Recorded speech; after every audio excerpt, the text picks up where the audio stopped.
E fala, torcida São Paulina, começando mais um vídeo aqui no canal. O vídeo de agora trazendo tudo sobre o pós-jogo do São Paulo, esse empate vergonhoso, inacreditável que aconteceu lá no Morumbis. O Zubeldia me tira o melhor jogador do time aos 20 minutos do segundo tempo, deixando um buraco no meio de campo. Sinceramente, não sei nem o que pensar. Deixa aí a sua opinião. Quem foi você foi o culpado da derrota de hoje? Não esqueça de deixar o seu like, se inscrever no canal aí, ative o sininho de notificações. Vamos passar a raiva junto com o nosso tricolor aí. Vamos assistir o vídeo junto, no final do vídeo eu volto, trago a minha opinião, a minha análise. A gente vai falar muito desse jogo de hoje, beleza? Crédito eleitorais deixa na descrição, sem mais enrolação, simbora pro vídeo. Muito bem. E a gente tem o momento das vaias aí no encerramento do jogo, né? Vamos lá? Vamos subir o som aí pras vaias. Ei, meu Deus do céu.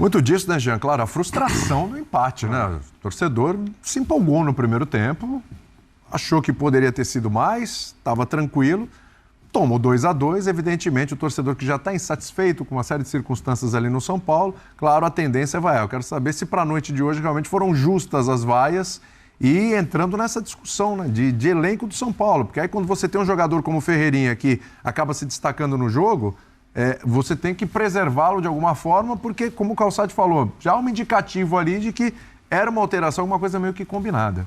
Pois é, boa noite, William, boa noite a todos. Eu acho que, assim, primeiro, as vaias eram previsíveis. Sim. Se o São Paulo não ganhasse o jogo. Qualquer que fosse o roteiro do jogo, se o São Paulo não vencesse a partida, a gente já tinha ouvido vaias sonoras depois do jogo contra o Sport, obviamente ia ouvir as vaias hoje. Eu acho que a gente tem que olhar primeiro para esse jogo e para o roteiro maluco que ele teve, porque o roteiro foi realmente surpreendente. Eu acho que ninguém esperava, para começar, um Alianza Lima jogando da maneira que jogou no começo do jogo. Para mim foi surpreendente. Eu achei que o time vinha todo fechado ali, com duas linhas grudadas dentro da área. E não, ele saiu para o jogo, ele fez ali 15 minutos iniciais, até parelhos com o São Paulo. Até de igual para igual, o que foi surpreendente. Mas um pouco antes do São Paulo fazer o primeiro gol, ele já tinha tido duas belíssimas chances, uma com o Luciano, outra com o Caleri, né? Jogadas em que eles, inclusive, se livram dos defensores, mas na hora de chutar desperdiçam. Então, acho que na hora que saiu o gol do São Paulo já era justo. O São Paulo poderia ter feito mais gols, né? Ainda ali no primeiro tempo, poderia ter resolvido o jogo, como disse o Birner. E eu não acho que o São Paulo volta mal para o segundo tempo. O São Paulo, ele joga mal, e aí eu acho que tem uma questão psicológica também, não é só a questão do elenco. Você pode ver o jogo como ele estava no segundo tempo, até o gol sofrido, que eu estou de acordo também com o Birner, que nasce de uma falha ali, individual. Você toma o gol e a partir dali o Alianza Lima virou o River Plate. Acho que essa é a discussão, e acho que na hora que a gente vai discutir a questão do elenco, a argumentação do torcedor que defende a troca de técnico e, deixando claro já, eu não defendo de maneira alguma a troca do treinador, mas a argumentação vai ser essa. Bom, beleza, não tem elenco, mas o Alianza Lima também não tem um elenco melhor que o do São Paulo. Né? E o São Paulo estava vencendo um jogo em casa por 2-0. Então, eu acho que assim, a irritação, a incompreensão, a chateação do torcedor, ela é completamente compreensível também pelo roteiro do jogo. Fosse uma coisa inversa, né? Se naqueles 15 minutos em que ele jogou bem, o Alianza Lima tivesse feito 2-0 e o São Paulo jogasse exatamente como jogou essa partida e fosse buscar o 2-2, talvez a gente nem ouvisse as vaias no final da partida. Mas o roteiro todo, a maneira como a coisa aconteceu, eu acho que acaba, assim, colocando um peso muito grande em cima do Zubeldia. E é uma pena para o São Paulo, porque a gente está vendo o Ferreirinha aí, que é um cara que vem sendo muito criticado, e achei até com razão, porque ele Ele sempre faz isso aí. Até aí ele faz certo. E aí, no último passe ou na finalização, ele, em geral, toma a decisão errada, chuta errado, faz o passe errado. E hoje não. Talvez essa finalização, se ela não desvia, teria sido uma finalização, né? Mas tudo bem, mas não dá pra dizer também. também. Mas estava iluminado hoje, estava bem. E ainda que a bola tenha desviado, eu acho que ele não finaliza mal, ele não toma a decisão errada. Claro, ele contou com a sorte com o desvio, mas ele fez uma bela jogada e finalizou do jeito que tinha que finalizar. Então, acho que assim, era um jogo da redenção do Ferreirinha, era um jogo importante para o Marcos Antônio também, né, que é outro bastante criticado e acho que até com razão, porque ele não te oferece muito ali no meio campo, ele acabou dando a assistência para o gol, então estava tudo indo muito bem no 2-0. E não parecia que o São Paulo corria qualquer risco de tomar o empate, mesmo no começo do segundo tempo. Agora, o futebol é assim, e quando o São Paulo toma o primeiro gol do Alianza Lima, aí sim eu acho que ele sucumbe, ele sente, ele se abala e ele toma o empate no momento que o Alianza Lima estava realmente pressionando, e é depois do 2-2 que o São Paulo volta a tomar a iniciativa e a botar uma pressão. Além das peças que a gente está falando ausentes desse São Paulo, por questões físicas, das limitações de um banco e até de um jogador que está indo bem e tem que tirar por questão física também, pelo que pareceu, né? A gente vai ver o Zubeldia.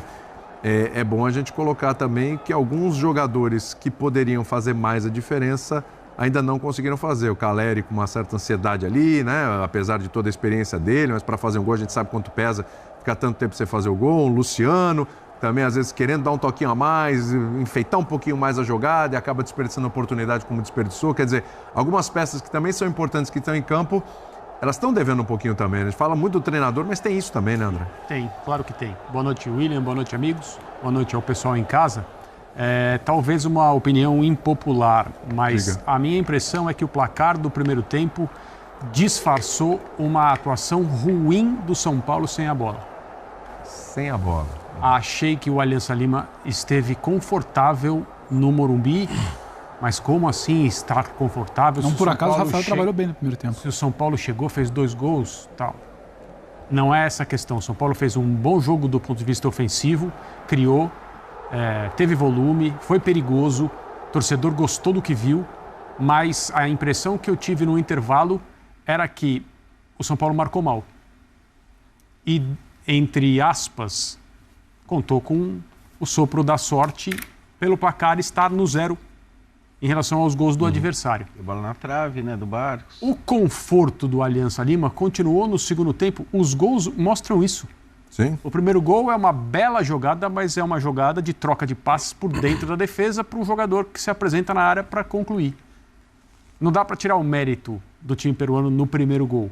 No segundo, eu acho que o cara, é óbvio, ele quis fazer o que ele acabou fazendo, mas ele bateu na bola de um jeito... Também deu sorte. Também deu sorte. Você diz, ele Teve quis o sopro fazer, da ele sorte acabou também. fazendo, que era o gol. Ele queria chutar, ele queria concluir para o gol daquela maneira acrobática com recurso. O recurso não aparece tanto, porque a bola bate na canela dele e vai para o gol. Ele teve sorte também nessa jogada. Mas o São Paulo, concordo com o que o Birner e o Jean disseram, abatido depois de levar o primeiro gol, piora a sua produção defensiva, que já vinha sendo mal executada desde o primeiro tempo, mas o placar meio que maqueia essa falha, na minha opinião. Existe a pressão, tem uma boa parte da torcida, aquela que se faz presente no estádio, que não gosta do 2025 que o São Paulo faz. Coletivamente, eu acho que é um time com muitos defeitos, principalmente também pela questão do elenco, que precisa ser melhor analisada, mas eu tenho não é pouca esperança, porque eu não tenho esperança de absolutamente nada em relação a esse assunto, mas eu acho que é pequena a chance das pessoas que tomam decisões dentro do São Paulo em relação à comissão técnica, por exemplo, fazerem a avaliação dos problemas do elenco e dos problemas do momento. Eu acho que esse é um treinador, o Zubeldia, que atravessou o ano de 24 para 25 criticado, sem ter sido pela maneira como o São Paulo terminou a temporada passada, aqueles jogos no Campeonato Brasileiro, uma vez que a vaga na Libertadores estava assegurada. Aquelas críticas, elas não são normais, elas são críticas que são comuns, são próprias de um ambiente em que há problemas. E acho que o Zubeldia vai ser muito pressionado a partir desse resultado. De verdade, como o Jean disse, o roteiro é o pior possível, né? Porque se você vai voltar para casa hoje, se você é o torcedor do São Paulo que foi o Morumbi, você vai voltar para casa hoje com 1 ponto, sendo que você esteve com 2-0 na frente, do ponto de vista da irritabilidade do torcedor, Sim. nada poderia ter sido mais incômodo do que o roteiro desse jogo. Mas a minha impressão é que o São Paulo fez um mau jogo do ponto de vista defensivo e pagou o preço no segundo tempo junto com o seu desequilíbrio emocional por causa do momento que o elenco atravessa aí. E os jogadores sabem muito bem, sentem a pressão. As coisas funcionam assim, infelizmente. Pedro, depois da trégua no empate com o Atlético Mineiro, a vitória na semana passada, que já foi um jogo complicado para o São Paulo, mas vitória fora de casa importante, panela de pressão volta a esquentar? William, um abraço a você, André, Jean, Birne, Calçade lá com a gente. A panela de pressão, ela só vai regulando ali a temperatura, né? Porque quem vai parar para falar que o que se fez no fim de semana, no Mineirão, foi interessante? O cara já chega com um conceito muito pré-estabelecido. Eu não gosto do Zubeldia, ou ganha ou estou à vontade para atacar pedra. O empate sofrido hoje. Cruzeiro querendo se recuperar no fim de semana, Brasileiro, próximo jogo. Pode ser que vença. Sim. Aí diminui. Aí na outra semana, quinta-feira, se não me engano, é Botafogo fora de casa. Complicadíssimo. Jogo a jogo, né? Então, difícil viver assim também. Não é que a gente vai parar aqui. Eu entendo o torcedor. O André falou, acho que o torcedor está incomodado com a temporada. Eu entendo o torcedor. O torcedor tem direito de estar incomodado com o que ele quiser. Agora, se você parar para ver o que o Zubeldia se propôs a fazer com o time que tinha no primeiro tempo contra do Mineirão no fim de semana, é interessante. O que o Zubeldia tentou fazer no primeiro tempo hoje é interessante. E contra o Tajeres. Isso quer dizer que o trabalho dele é ótimo? Não, eu discordo só um pouco que hoje não tem nada, porque eu não sei se a substituição do Ferrarese poderia ter sido feita um pouco antes. Por exemplo. Agora, é porque fica muito nessa coisa da temperatura do Zubeldia. Eu acho que a gente pode começar a falar mais do porquê o São Paulo não ampliou o placar no primeiro tempo.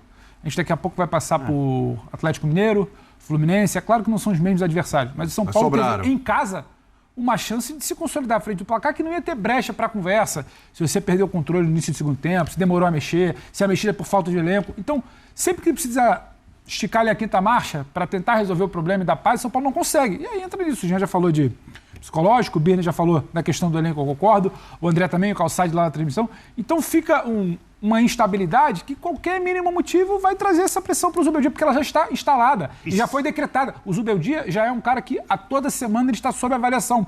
Isso iria mudar com 2-1 hoje? Com 2-0? Regularidade em bom nível desse São Paulo, com o atual elenco e as lesões que tem, ele não tem a menor noção do que é o futebol. Quem tem regularidade em bom nível hoje no futebol brasileiro? Olha, o Flamengo tinha. Não tem mais. Não, mas já foi. Mas não dá pra comparar. O Inter. O Inter, por enquanto tem.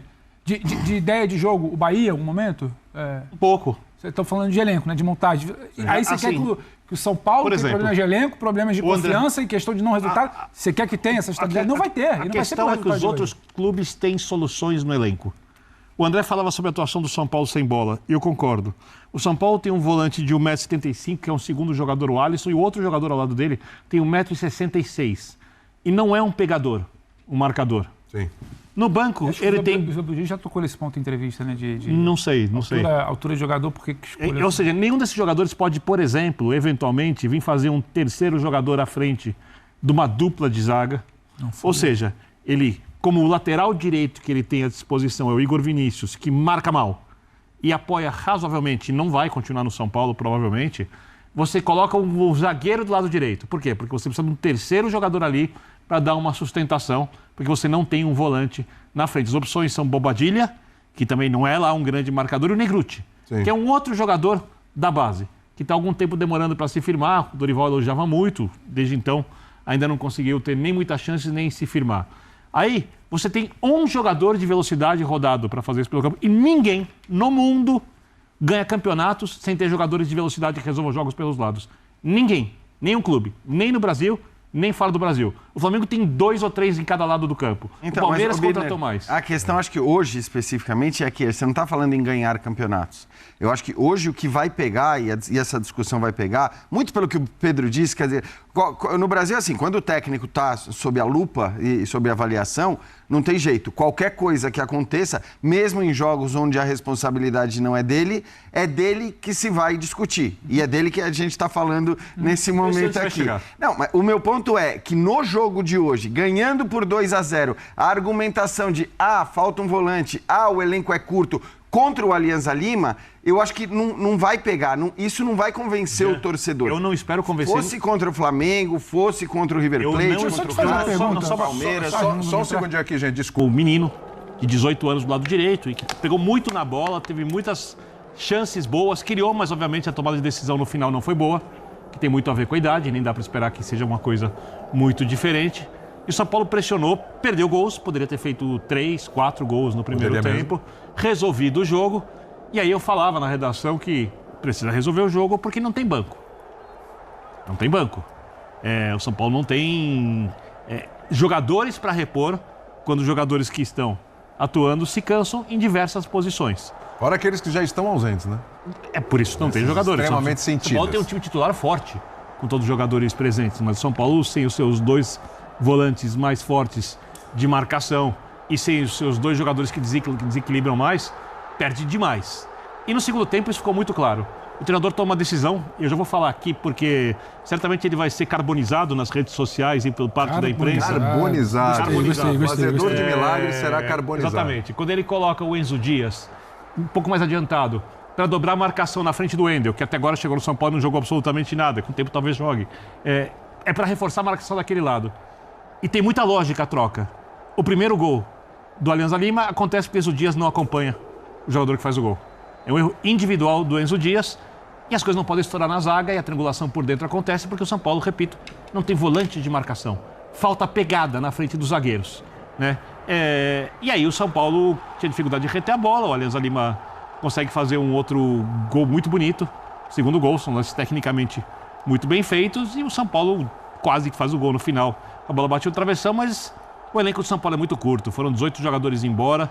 É óbvio que o São Paulo pode competir nas Copas, quando tiver mais jogadores à disposição. Dava para ganhar hoje, sem dúvida nenhuma, mas a responsabilidade hoje do empate é do elenco muito pequeno dele e do fato de ele não ter jogadores com diversas características para fazer as substituições quando for necessário. Se ele tivesse um jogador de velocidade para colocar no lugar do Ferreira, nem que fosse jogador médio, o São Paulo provavelmente teria vencido o jogo. Você teria tirado o Ferreira? Acho que saiu por causa da parte física. Eu tenho que ser muito arrogante para achar que depois da atuação do Ferreira, ele escolheu no meio de todo mundo para tirar o Ferreira. Aí é querer ser mais inteligente que a inteligência. Também não sei. Vamos saber disso, claro, durante a coletiva do Zubeldia, que a gente vai ouvir daqui a pouquinho. Mas antes, Paulo Calçade, direto do Morumbi, para saber se concorda ou discorda do Vitor Birner. É um problema de elenco? Falou, São Paulo não tem banco. Hoje, para a gente falar do São Paulo, né, Calçade, ele já não tem os 11 direito, porque já não tem o Oscar, já não tem o Luiz Gustavo, já não tem o Lucas, né? Então já tem essa dificuldade já na equipe principal. É mais uma questão de elenco curto mesmo ou também passa pelo Zubeldia, Calçade? Boa noite para você. Olá, boa noite, William, companheiros. Eu estou aqui, concordo plenamente com o Birner, né? Você tem um time que precisa encontrar adaptações rápidas dentro de campo. O São Paulo hoje, ele tinha 4 atacantes. Na hora que você olhava, em vários momentos, os 4 estavam empurrando a linha defensiva do adversário para trás, tudo bem, só que a articulação, ela é feita por quem? Ela pode ser feita por laterais? Não estava rolando. Ela pode ser feita, aí no único caso, pelo Alisson. E é um time, quando você olha para os desfalques, você não tem o Oscar, você não tem o Lucas também joga muito por dentro, acelerando, né? Conduzindo a bola. É um jogador de um impacto no centro do campo fenomenal, pela qualidade que ele tem. Então, onde falta o Pablo Maia, onde não tem o Lucas também, que pode ocupar o setor, onde você não encontra o Oscar, é onde o São Paulo às vezes fica vazio. E a Alianza Lima veio justamente para povoar esse setor com 3 jogadores. Ele tinha 3, tinha o Jesus Castilho, o Gaibor e o Lavandeira. A Lavandeira subia a pressão e voltava. E tentava fazer com que a bola do São Paulo escorresse pelos lados do campo. Porque de frontal poderia ser um problema, chegando no Caleri e no Luciano. E pelos lados, o São Paulo fez 2-0 em jogadas extraordinárias para mim, com o Ferreirinha, uma jogada individual, depois um gol de cabeça numa bola bem trabalhada pelo Marcos Antônio. Acho que o São Paulo aproveitou o que o jogo lhe oferecia e aquilo pouco que podia fazer, né? Porque não tinha tantas alternativas. E o adversário soube esperar. Quando fez um gol, e ali o Birner ressalta, né? O Enzo não acompanhou, e era um momento que tinha um outro lateral em campo. O Wendel estava em campo. Ferreirinha saiu aos 18, São Paulo tomou o gol aos 21, e o Ferreirinha saiu todo feliz. Felizão, até citei isso na transmissão. Era a cara de quem... Sabe quando está combinado? Aquilo já foi combinado, aquela situação. E ele saiu felizão, estava 2-0, 2 gols dele, São Paulo vencendo. E ele poderia ter saído de cara amarrada, mas não foi o caso. Então isso estava ali. Havia ali um acordo por aquilo que o treinador sabe, o jogador também. Nem sempre fisicamente o jogador vai suportar o tempo todo. Aí o São Paulo tem esses problemas realmente no elenco. E o treinador vai levar a culpa sempre, mas é um time que quando toma o primeiro gol, ele vai para as cordas e ele começa a aceitar a pancada. E por pouco ali não sai o terceiro. Então é uma pena, porque era um jogo para ganhar bem e foi um jogo para empatar mal. Para o Alianza Lima foi um resultado magnífico. Eles não tinham em campo nenhum jogador da linha defensiva que atuou na Libertadores. Se você pegar o time base da Libertadores da América, é um time base que foram usados 14 jogadores no time base. E claramente havia um time titular. E esses caras, assim, 5 estavam fora hoje. Então é claro que o impacto no adversário também seria grande. Tanto que entraram os moleques no segundo tempo. Mas aí vem o time jogando em casa, com seus problemas já conhecidos e citados pelo Birner, uma pena. É um dia em que São Paulo perdeu a chance de ganhar um jogo. O jogo, vou dizer que estava ganho, mas estava bem encaminhado para isso. Cara, sinceramente é inacreditável o que aconteceu hoje. E tem jogos, muitos dos jogos do São Paulo passaram derrotas, maus resultados. Passaram pelas más decisões do Zubeldia. E hoje, mais uma vez, o jogo contra o Santos, ele escalou errado, colocando um time com Oscar, Lucas e Luciano, o quarteto, num jogo de poça d'água, de polo aquático. O jogo contra o Sport, o empate, ele escalou errado, com 3 zagueiros e 3 volantes. O jogo contra o Velo Clube também escalou errado. E hoje ele mexeu errado. Como que você me tira o melhor jogador do time aos 20 minutos? O Ferreirinha tava fazendo tudo no jogo. Esse jogo era um jogo pro Ferreirinha sair, sei lá, aos 40, aplaudido pelo Morumbi, e não aos 20. Aí você me tira o Ferreirinha e me coloca um lateral. Cara, é incrível isso. Não é possível que as coisas me aparentam ser tão óbvias pra mim e não é pro técnico do São Paulo. Você me tira o Ferreirinha, esse é o jogo para você jogar com 3 zagueiros e 3 volantes. Tira o Ferreirinha, coloca o Bobadilha, preenche o meio de campo para não ter perigo de você tomar gol. Vai trazer o time do Alianza Lima? Não, não vai. Porque você vai ter outro Ferreira do lado de lá para puxar contra-ataque. Vai ter Luciano e Calera na frente. Aí você me tira o melhor jogador do time aos 20 e me coloca André Silva e Matheus Alves aos 84. Qual é a lógica do Zubeldia, cara? Sinceramente, eu não entendo. Eu não sei o que ele tá pensando, que passa pela cabeça do Zubeldia. Ele me tira o melhor jogador do time aos 20 minutos. E aí a gente vê a imprensa criticando o Enzo Dias. O que o Enzo Dias tá jogando, cara? É sacanagem. É sacanagem o que o Enzo Dias tá jogando. E aí a gente vai ver a imprensa colocando a culpa no Enzo Dias. Que ao lado do Ferreirinha hoje foi o melhor jogador. E é regularmente um dos melhores jogadores do time de São Paulo. E hoje o jogo ele era bem claro. Às vezes alguns inscritos falam, pô, você pega muito, você tem marcação com o Luciano. E não é. O Luciano, pra mim, hoje fez um bom jogo. Por quê? Porque a criação não passava por ele. Passava pelo Ferreirinha e pelo Lucas Ferreira.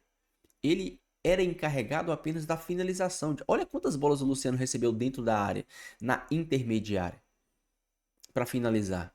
Várias. Ali é o local do Luciano. Mas chega um momento que você tem que ter um cara no meio de campo. Saca o Luciano e coloca o Matheus Alves. Mas não aos 84 do segundo tempo. Por quê?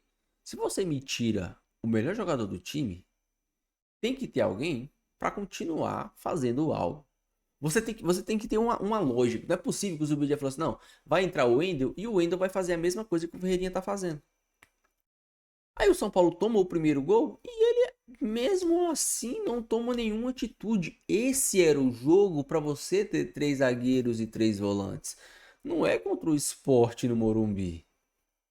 É um jogo de Libertadores, um 2-1, um jogo para você colocar o Bobadilha. Esse é o jogo para você colocar o Bobadilha e ficar Marcos Antônio, Alisson e Bobadilha. Não é possível que essas coisas parecem tão óbvias para mim e não são óbvias para o técnico do São Paulo. É inaceitável o São Paulo tomar um empate depois de um primeiro tempo brilhante do Ferreirinha. O time todo jogou muito bem, né? Até o Luciano, que eu critico tanto, fez um bom jogo no primeiro tempo. Poderia ter feito gols, às vezes ele segura demais, dá um furulho, mas é o Luciano. Mas recebeu bola dentro da área, finalizou, gerou dano ao adversário. Não veio ali buscar a bola no meio de campo. Por quê? Porque não é a dele, ali ele não manja. Ele, dentro da área, ele é um cara perigoso. Então, sinceramente, é vergonhoso, é vexatório, é inaceitável o que aconteceu hoje. E sim, o resultado de hoje passou pelas decisões erradas do nosso querido técnico Luiz Obeldia. Deixe a sua opinião, não esqueça de deixar o seu like e se inscrever no canal. Fique com Deus, até o próximo vídeo e valeu!